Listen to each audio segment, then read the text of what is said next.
sebagai contoh sekarang ya.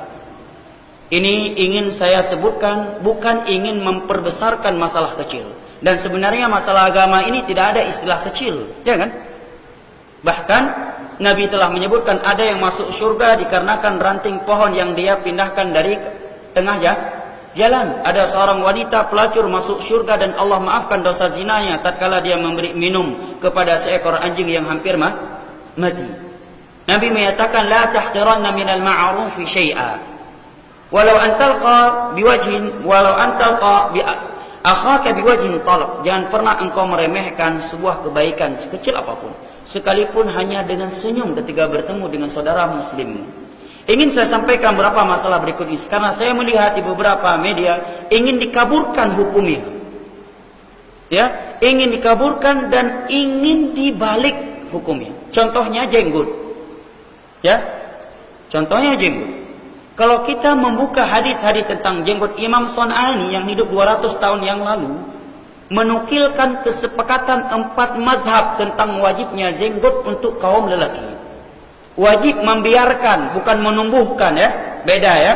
Kalau wajib menumbuhkan berarti besok meledak produk wak doyok. Dianjurkan beli produk wak doyok supaya keluar jenggot. Enggak dianjurkan. Yang diwajibkan oleh Nabi membiarkan jenggot yang tumbuh dan dilarang mencabutnya, tapi enggak dianjurkan menumbuhkan. Jadi enggak perlu beli wak doyok supaya keluar jenggot. Ya. Ya mau beli ya silakan, maksudnya enggak dianjurkan, enggak dikatakan sunnah. 4 mazhab berpendapat wajib. Dalilnya banyak, hadis Bukhari Muslim dari Abu Hurairah, dari Abu Sa'id, dari Jabir, dari Abdullah bin Umar, dari Abdullah bin Abbas. Bahkan Imam Son'ani menyatakan hadis jenggot mutawatir hukumnya. Dan bunyinya perintah, kata Imam Son'ani. Di antaranya hadis Nabi uhfu syawarib wa'ful luha. Biarkan jenggot dan bersihkan kumis. Wa khaliful majus. Dengan kalian membersihkan kumis dan membiarkan jenggot, kalian telah menyelisihi kaum majusi dan kaum musyrikin. Hadisnya dalam Sahih Bukhari dan Muslim. Datang dai kondang ya, kalau ikut mazhab Syafi'i boleh enggak jenggot? Jenggot kan sunnah, enggak wajib. Masya Allah, 4 mazhab sepakat wajib. Kalau saudara enggak berjenggot, janganlah kelek-kelek hukum Allah. Sampaikan hukum Allah seadanya, sekalipun yang menyampaikan melanggar.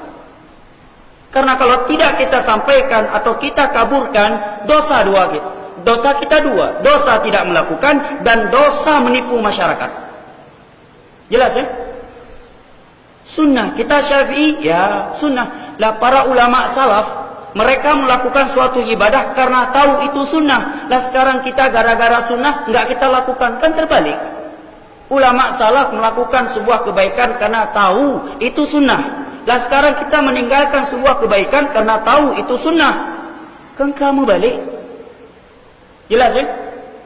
Sekarang orang berjenggot ribut, menyeleneh di tengah-tengah masyarakat.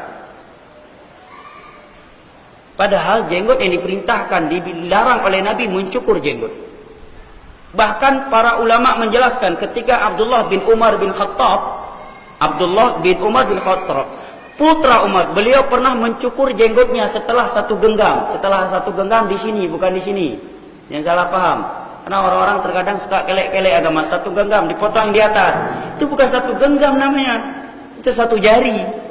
Setelah 1 genggam beliau potong. Para ulama menjawab bahwa para sahabat, mayoritas para sahabat menyelisihi perbuatan sahabat Abdullah bin Umar. Umar ayahanda beliau sendiri menyelisihinya. 1. 2. Bahwa beliau melakukannya itu ketika umrah, ijtihad dari beliau. Kata Imam Malik, ingin saya dudukkan masalah ini karena sering dikaburkan, karena dia tidak melihara. Ya kalau jawab wajib, gimana ini, saya ustaz nggak berjenggot.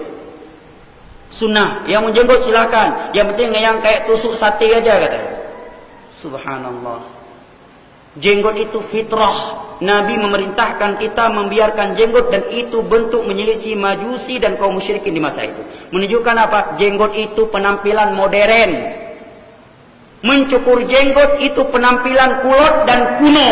Sebelum Islam, mereka cukur jenggot, membiarkan kumis. Datang Islam menyuruh kumis dibersihkan dan tumbuhkan jenggot. Berarti berjenggot yang modern atau yang mencukur jenggot tidak modern? Yang modern. Hah? Mana yang modern? Berjenggot. Jelas ya jamaah? Bukan juga kita pahami yang enggak berjenggot neraka, yang berjenggot lebih afdal daripada yang enggak berjenggot. Enggak, kita enggak bahas itu. Kita lagi bahas duduk permasalahan ilmiah. Bisa jadi orang yang enggak berjenggot karena suatu kondisi dia tidak berjenggot, tapi punya ibadah yang lain yang tidak dimiliki oleh yang memiliki jenggot. Salat malamnya, sedekahnya dan seterusnya, keikhlasan dia. Kita sedang menuduk permasalahan ini karena sering ini dikaburkan.